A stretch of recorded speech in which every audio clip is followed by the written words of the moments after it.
So, part two. Socially, we were very happy in Colombia indeed. Maria was pregnant with Roger, and we had a muchacha to help in the house. The Colombians were so friendly, just like the Mexicans. Our neighbors welcomed us to the regular and middle-class barrio of Mayapan, bringing us presents and inviting us to visit them. We loved this type of hospitality. I couldn't help but compare it to the pathetic efforts in Australia or the UK or even in Ireland. Roger was born in February and Maria's mother was able to come and visit us. We didn't really care about money.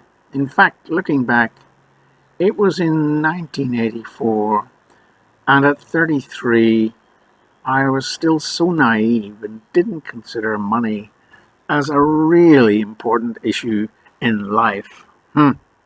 Such a middle-class, spoiled brat, you say. Yes.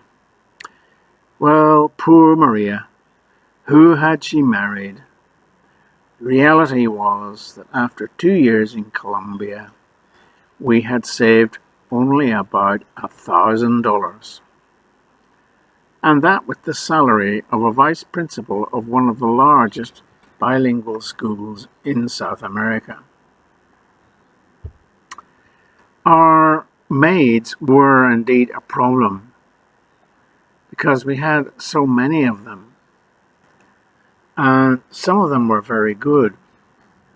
We were probably a little bit exigente in retrospect. That means demanding.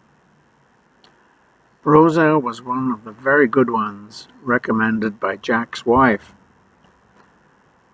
She was very reliable, and when she shouldn't have done something, she would say, "Tienes toda la razón, señor," which means, "You're perfectly right, sir." But we let Rosa go after a series of really, in retrospect, were minor misdemeanors. And yet she was one of the best maids we had. In retrospect, it was a mistake to let her go. We had a lovely couple across the road who had a little boy called Armando. My friend often used to invite me to play tennis, and we had such great games and such great fun. This couple also invited us to come and have dinner, and they invited us to their cottage on the mountain outside Cali, also to their finca in Cali, and in which I remember swimming in the freezing water of their pool. He was a dentist. At Christmas in 1985, Mum and Dad came to visit. They had a very unlucky outward trip, coming via Paris, Madrid, Caracas, and Bogota. What a nightmare. It was really too much for Mum and Dad, but it was an indication of how desperate they were to see us, and I was certainly flattered by that. And I'll never forget the sight of Dad at Cali airport. His face was blotched with circulation problems. I'd never seen him like that before. And Mum was also unwell with a Meniere's disease, which is a balance problem, something to do with dizziness. Mum actually never really recovered throughout the 5-week trip, but Dad did, and he enjoyed it all. We went to Cartagena on the coast and stayed in a very modest hotel. Unfortunately, they were robbed in the middle of the night. Some thief put his hand in through the window and stole Mum and Dad's credit cards and traveller's checks. Fortunately, it was all insured, but it was a bit unnerving for all of us. But the second year was a complete disaster.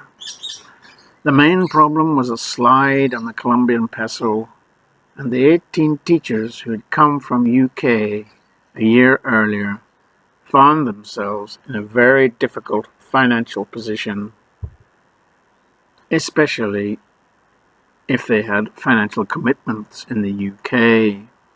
One by one, they started to fight with the school, and with Jack in particular. They blamed him, of course.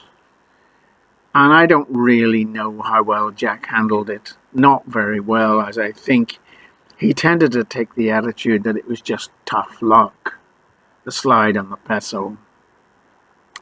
Well, for people with children, this clearly wasn't good enough. Soon there were resignations. People either resigned or were pushed after an argument with Jack. The atmosphere became grimmer and grimmer as the year wore on. Then something really dramatic happened. Rumours began circulating that something very serious involving the police had happened to Jack. After a few days, he called me in as his deputy and he told me about what had happened. He said that a few days previously, he'd been driving into his garden from the street when he had heard a sound coming from the rear of the car. He got out and, of course, noticed that the rear tire was flat. But he was then surprised to find that beside the car was a woman crying hysterically. A child appeared to have been hurt and was lying on the pavement, screaming. Jack couldn't understand what was wrong, but immediately offered assistance to the woman and child before offering to take them to hospital. He quickly changed his tire and arrived with the child in his arms at the hospital. After waiting for some time, Jack was accosted by the father of the injured child, who asked Jack in Spanish, "Where's the gun?" Jack was, of course, dumbfounded. He was subsequently detained all night at the police station and questioned. According to Jack, he believed that a gunman had taken a shot at him when he was driving his car into his driveway to his home. He believed this was a revenge attack for the expulsion of the students before my appointment. Within a few days of this incident, Jack had sent, rather dramatically, all the students home from school and called a staff meeting of the whole school in the auditorium. He hadn't told me what he was going to say, but there, in public, he announced his intention of leaving Colombia and going to work in Madrid at the end of the year. It was clearly a message to his, quote, enemies, whoever they were, whoever had taken a shot at him, that they had been successful in getting him to leave. I, of course, was his deputy. Such melodrama made the atmosphere in school even worse. All sorts of rumours began to circulate. Jack also decided to retire within himself and stopped communicating with many people in the school, including myself. A new rector was appointed from El Salvador, Michael Cross, to replace Jack. During his visit, before taking up his appointment, Michael Cross made it clear that he was not happy with the curriculum documentation. Well, guess whose responsibility the curriculum documentation was? This awoke Jack from his silences and spurred him back into action in an area in which he had also been clearly negligent. The result was a frantic burst of activity which stressed people out even further. By people, I mean the teachers. It was a rushed and botched job of curriculum documentation. Now, everybody was upset. I tried to remain as loyal to Jack as possible, but because of my position in daily contact with teachers, it was difficult for me to do that without distancing myself from the teachers. It seemed that very few teachers were intending to renew their contracts.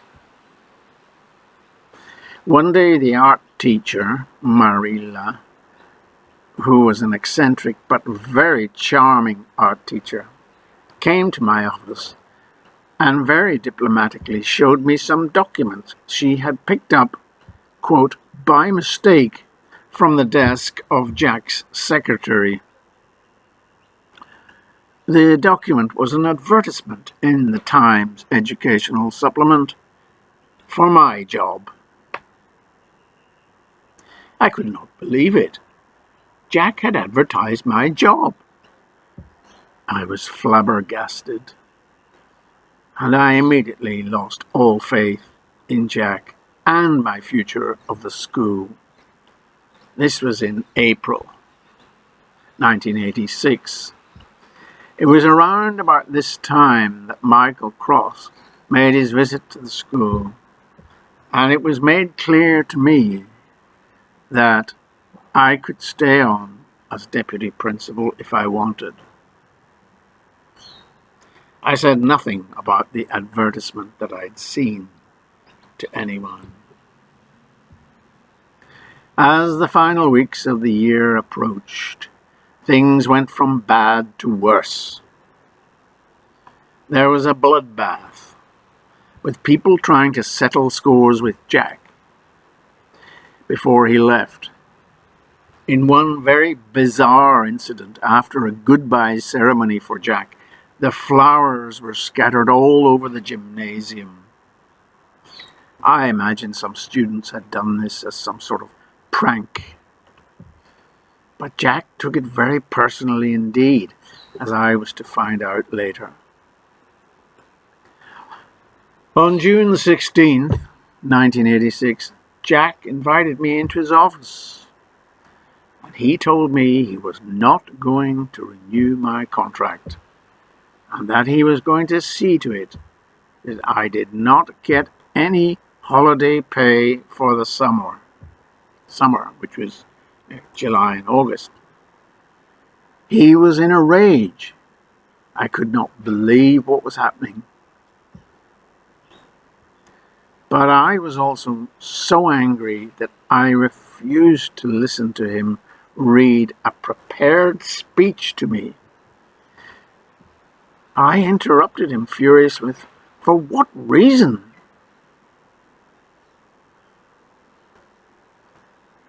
As he never did complete that speech, I never got the full story. But he did manage to say that he thought I had been disloyal. He said his secretary had said that when he was in London recruiting, I had been seen going into his office. Well, this was of course true because I was his deputy and I did not deny it. But In retrospect, it was naive of me to do that. I used to go into his office to read the Times educational supplement, which he, and only he, had access to in those days. There was no internet. This was a British newspaper which advertised jobs, and mine had been advertised, so I was interested in getting other job possibilities. Anyway, he accused me of being involved also in the flowers incident. I was so outraged at his behavior that I did something which I later regretted. I overreacted and ended up giving him exactly what he wanted, which was my resignation. In my heart, I knew I did not want to be part of this whole setup any longer. And I also believed, indeed, probably wrongly in this case, that Jack was so powerful that I could not fight him. Now, years later, I probably think I was wrong. If I had stayed, I'm sure I could have kept my job. I almost immediately regretted my resignation. But there was no changing it, and I realized that I had been fooled and manipulated by a very much more experienced man. Maria was, of course, indignant and very supportive of me. After getting over her initial shock, she actually, at one stage, took it upon herself to walk several miles in the heat to the school, where she confronted Jack and asked him for an explanation. I'm sure she got more information than I managed to get out of him, because I simply wouldn't let him finish the letter. But she never told me the details.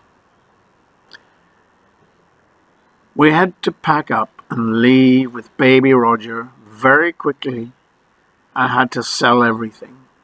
I remember trying to get tax clearance from the tax office with no help from the school or anybody else.